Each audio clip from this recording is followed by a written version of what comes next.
Hello, everyone. My name is Sebastián Cabello. I'm the CEO of SMC Plus Digital Public Affairs.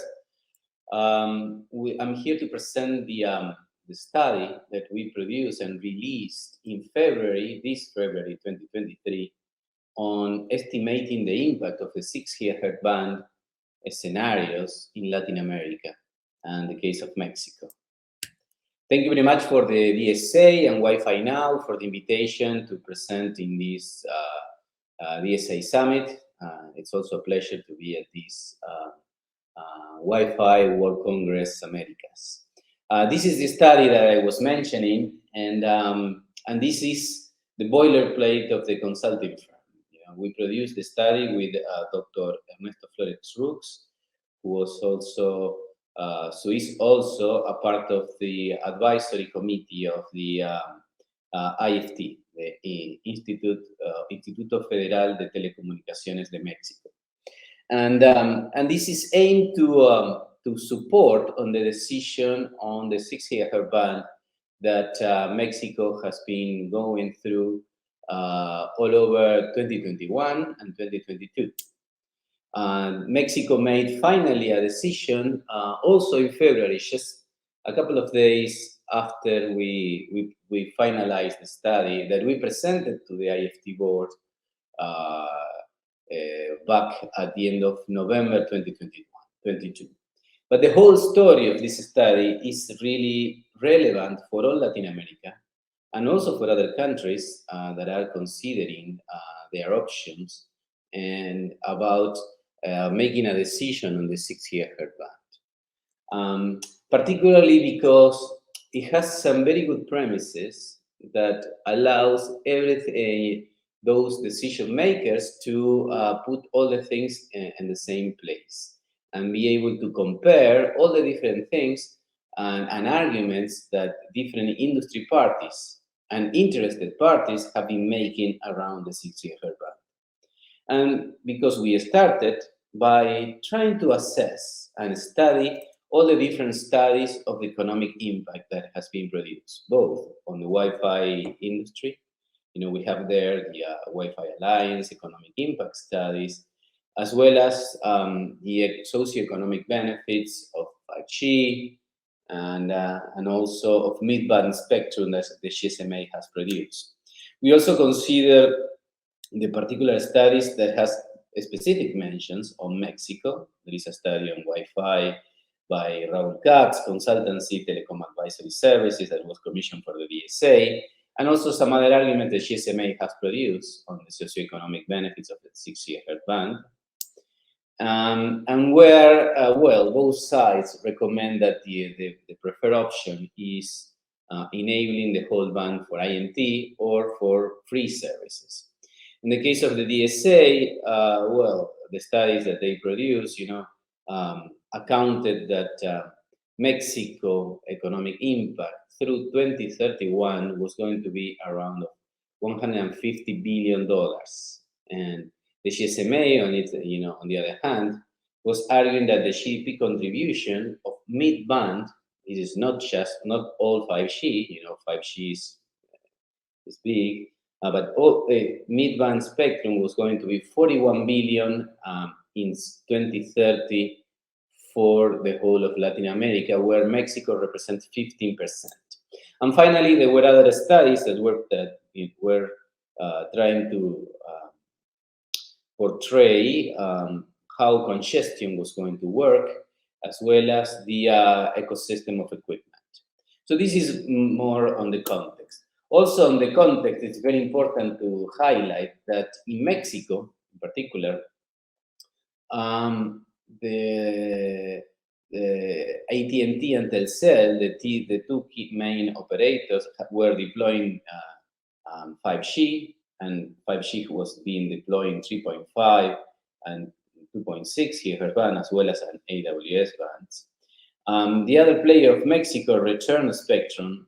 AT&T also were returning spectrum because of the conditions and the annual fees were too high. Another element that is important, that is for the decision making in Mexico, is that Mexico was considering a multi-band auction with different leftovers and also new spectrum for 5G. That meant spectrum in 600 megahertz and in 3.5, and also in other mid bands on leftovers that were idle over there. And then another important element that it came into the discussion that some industry bodies were saying that Wi-Fi growth is capped by the fiber deployment, which in developing countries is not significant. But we have found that Mexico has around 58%, almost 60% of home pass, around 24 million homes pass. And the connections were growing 29% year on year, and the subscribers, the home subscribed, the take-up rate was around 50%. So really, we are seeing as the same as we are seeing in the US and in Europe, a really fiber momentum. So really, this is something that we are seeing all around. At the same time, we're seeing Wi-Fi 6 being deployed and being as the solution for those that want to deploy virtual reality, artificial reality solution, gaming, which it is at the core. You can see also 5G or cloud gaming, but it's really mainly support. It's not really done on the move. It's more done, on the premises and in-house. And finally, it's important for the Americas that at that time there were 9 countries that decided to enable the whole band, that represent 73% of the population of the Americas region. It is region 2 of the ITU.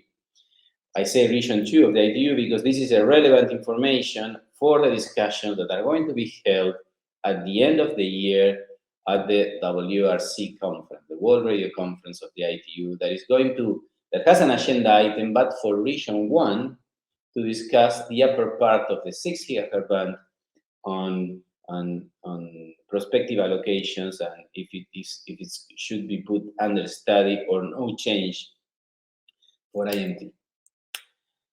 Our goal was basically to properly leverage all those estimations and considering the trends and then really put some order on the different milestones that were made more generally, for Mexico and for several countries.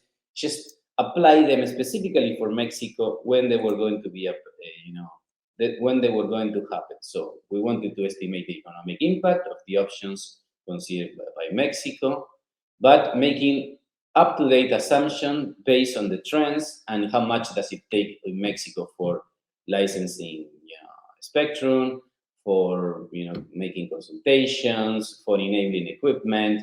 And we know that, for instance, this IFT 12 was programmed for 2021, and finally it's going to happen possibly at the end of 2023. Then rely on current national statistics and practical regulatory and market experience to define a realistic income flow. This is very important to determine the economic impact. We need to assess what will be the income flow of different sectors. And also we built up a bottom-up approach, considering as sectors. Then we evaluate, we propose ourselves to evaluate the results of those different economic studies, putting everything on the same terms on comparable terms, and then I'm making a realistic cash flow analysis, discounting everything to the present. It's not the same saying that by 2030, the economic impact will be this much if we don't bring this back to the present, because it's not the same the money in 2030 that the money in 2025. The money in 2030 vis-a-vis the money in 25 should be, discounted by, 5 years by a discount rate. So we wanted to assess the options of Mexico, and those were scenario 1, that is enable the whole band for unlicensed use, the same as all the other 9 countries made, and also the US and Canada that are Mexican trade partners, main trade partners of the US and MCA agreement. And then that AFC is enabled, automatic frequency coordination is enabled by 2027. Then the scenario 2 is that Mexico, which is the one that Mexico finally chose, but Mexico chose a scenario 2 that is enabling only 500 megahertz, the lower part of the band, in 2023, and waiting for at least 4 years to define the allocation of the rest of the band.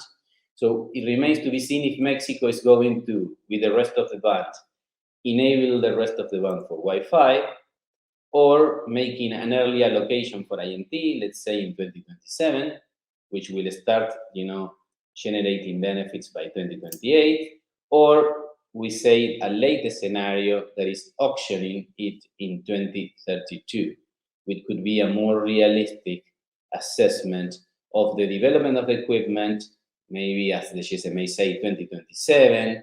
GSMA also says that it could be demand by around 2027, 2030 in developed countries. So in developing countries, that might happen around after 2030. So that's why we consider that 2032 could be a year in that Mexico could, license this. So this is the things that we're going to study. And what we did basically, and these are the scenarios that you can see. You have the different colors, the green, the dark blue, and the light blue. When things are enabled, you see that by 2027, we have the whole band. And, and then on the light blue scenario is the one that has the band mixed with just 500 megahertz for Wi-Fi and 700 megahertz for INT. And then what we did is allocating the different milestones based on the, the forecast that GSMA, Ericsson, the Fiber Broadband Association, and others are making on the when things are going to happen, how many Internet of Things connections, small cells, and how much the traffic will grow, when Wi-Fi 7 is going to be enabled, and all that stuff. This is very important because this is going to really will be putting, the value on the right bucket, the value that will be generated, the economic impact on the right place. And then obviously it is important to discount everything and take everything to 2023 at a discounted rate. We use 10% discount rate. And this is what we did, right? We use Wi-Fi studies, by the Wi-Fi advocates. We use GSMA studies, and then ponder them, consider the impact of speed, automatic frequency coordination, virtual reality, Internet of Things, and congestion. And then we try to put everything on the same terms to come up with those 4 scenarios that we are estimating. Remember that the last 2, the 2 blue ones, light blue ones, are the ones that are mixed, right? Half of the band, or like 500 megahertz of that bandwidth for Wi-Fi for free use, and the rest of the band for INT. Then we also consider, a sectoral approach, and for manufacture, automotive, electronics, oil and gas, tourism, finance, retail, health, logistics, construction, based on its technology maturity, and then how robust is Wi-Fi to support those sectors, and to develop the the sectoral impact. And then these are the results. This is how we came. We normalize everything to those results. On the first graph on the left, you will see that the economic impact developed by Telecom Advisory Services in 2021, and this is how we normalize this. We extended the impact through 2035, and we phased the standard power to happen by 2027. That is, it will be generating benefits for outdoor services by 2028.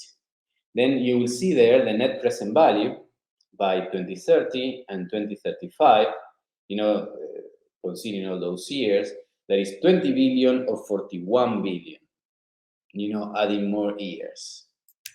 Then this is the behavior of the scenario 1 and the scenario 2A. The scenario 2A, remember, is the scenario 1 uses the whole band for 6 gigahertz for Wi-Fi provision, so 1200 megahertz. That's allow wider channels, at least 3 channels of 320 megahertz to be used for Wi-Fi and right away. And then the scenario 2A, that is kind of a cap Wi-Fi scenario because it only allows for one channel of 320 megahertz because it only has 500 megahertz for Wi-Fi. And then this is how we see the different, the full versus the capped scenario for Wi-Fi. High Wi-Fi underperforms, with only 500 megahertz. In terms of speed, we will see congestion happening sooner rather than later. Internet of Things, how has slower peak, particularly in the first years of deployment, where you see significant deployments using sensors, cameras, and other stuff that use leverage on IoT. And then also virtual reality that has more an impact later, how this impact is significantly lower. And based on the evidence that we collected, on different players, particularly because there were going to be different cases that were not going to be able to deploy, particularly solutions for the enterprise sector. That in Mexico will generate an impact. The use cases of virtual reality, for instance, will be significantly reduced. Particularly, there have been studies on different classrooms using virtual reality headsets for around 20 students. Congestion was going to be significant. With more than 3, classrooms using this solution at the same time. And this is something that we're going to see, along bandwidth-hungry solutions are deployed that require wider channels that are likely to happen in the next, 2 or 3 years, and that will really are not completely suited to be deployed and developed with 5G, with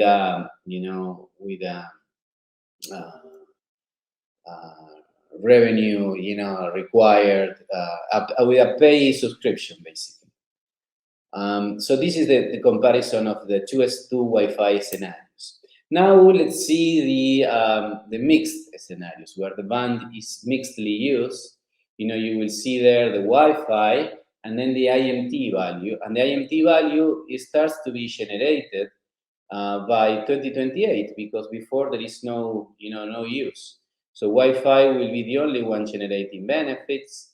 And in the earlier scenario in 2028, let's say, saying that if Mexico follows the path of developed countries, with an early auction in 2027, then we will see benefits starting to be generated in 2028. And the other case, the latest scenario, the light blue one, the graph on the right, shows that the benefits starts to be generated by 2033. This is we consider that the 2B, the scenario, the one on the right, to be probably the right, the one that will apply more to Mexico, because, well, you will see also the survey of, leading operators in developed countries, that most of them consider that around 63% of the operators are considering that are looking to use or demand this spectrum later than 2027 and more possibly around 2030. So Mexico, also with the conditions today for IMT spectrum, really, we don't see a scenario that is going to happen earlier than 2030. But anyway, those are the benefits. Also using GSMA economic impact studies that were made for mid-band spectrum. Remember that in mid-band spectrum, you have 3.5 gigahertz band, which is the main 5G band. If we take those, off of the accounting for the economic impact, this is what we see this portion of the 6 gigahertz band generating impact. So the upper part of the 6 gigahertz band, means less for 5G than it means for Wi-Fi because of the impact, and also because for 5G is being deployed on many different bands and will be deployed in 600 megahertz band, in the rest of 3.5, then probably in 2.3, in 1.5, and in millimeter wave bands. So it has a long road ahead of deployments. And this is the summary of the different economic impacts. And where you see that enabling the 1200 megahertz in the 6 gigahertz band for free use in 2023 generates 41.7 billion.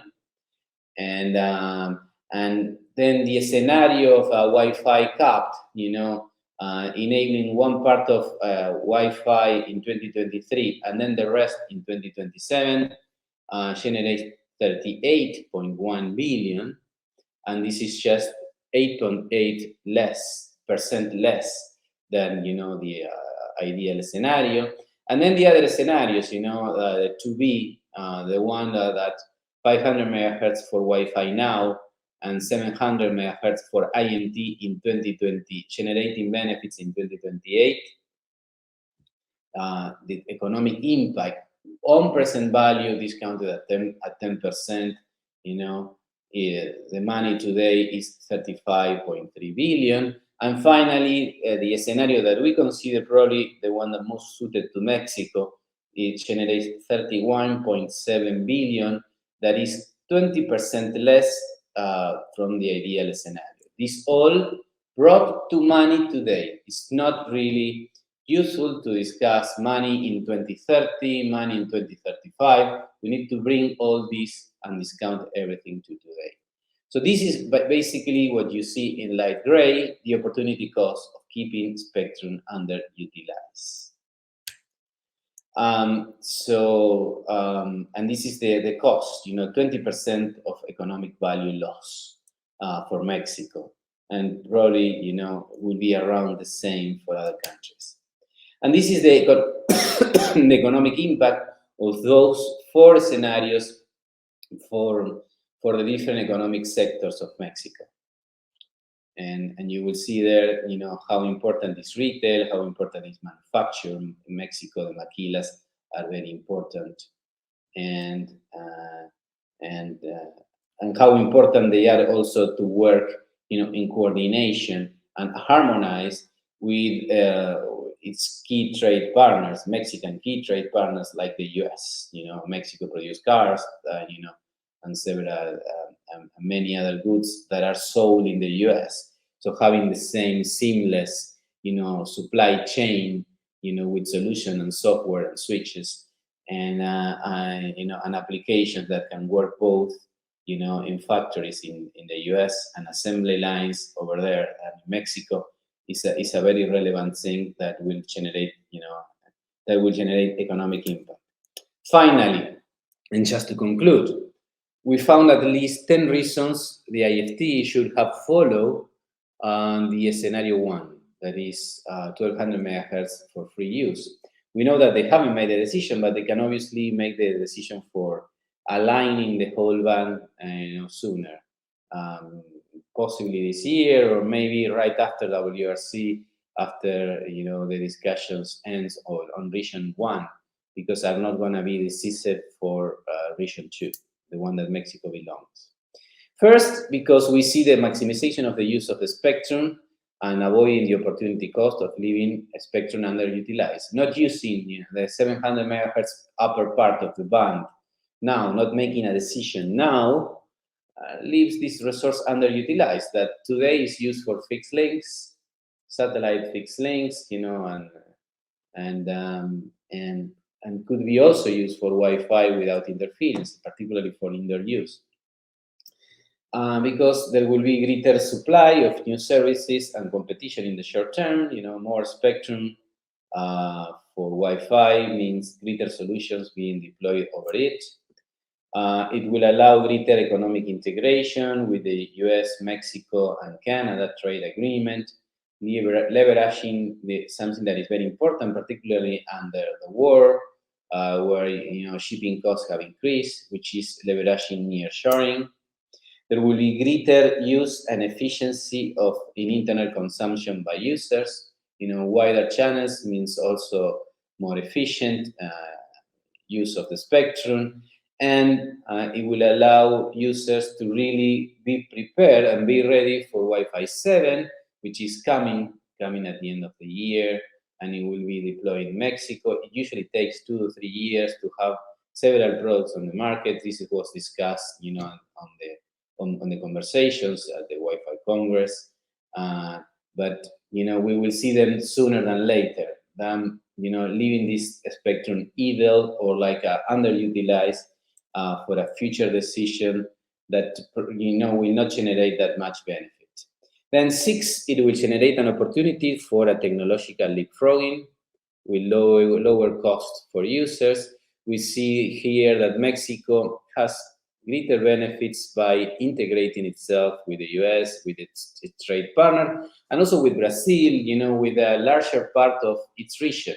Making an isolated decision really sends mixed signals to the industry that wants to deploy products, that wants to homologate equipment, that will have to be adjusted just for Mexico. And this will also affect economies of scale. The economies of scale of equipment are developed when someone can massively produce equipment and homologate them the same way. This reduces the price of the equipment and increases access. Everybody can access to those devices and network equipment. It will allow for greater coexistence of different services without harmful interference. We know that particularly indoor solutions can be deployed now. Low power indoor, very low power portable solutions can be deployed right now. Those that require frequency coordination, is something that the technology will be mature pretty soon, and it's being deployed in the US and will be mature. It's being deployed these days with greater success with CBRS, with broadcast radio services solution, and it's coming, and will also allow for greater outdoor uses. Finally, it will avoid future regulatory liabilities that can be costly, and this is important. Mexico enabling just part of the ban, well, we'll have to deal with equipment coming, and that will not be aligned, that will be used indoor. It will increase the cost of supervision and control, and then having to deal with that. And finally, because we came with a study, we compared the numbers, we used the number of the different advocates, of the different parties advocating and argumenting, and we show that even with their own numbers, when we bring everything on net present value, we compare the numbers, today the economic impact is greater for when the ban is enabled entirely for 1200 megahertz, those 1200 megahertz for free use for Wi-Fi services. So this is it. I hope you are interested in the study. You can download it from the DSA website, and also at the on our website, smcplusconsulting.com. Thank you very much. Sebastián, thank you so much for taking the time to do this all over again, and I really appreciate it. And I hope to see you some other time at another Dynamic Spectrum Alliance event. Well done. Very detailed study. It's super impressive. Thank you.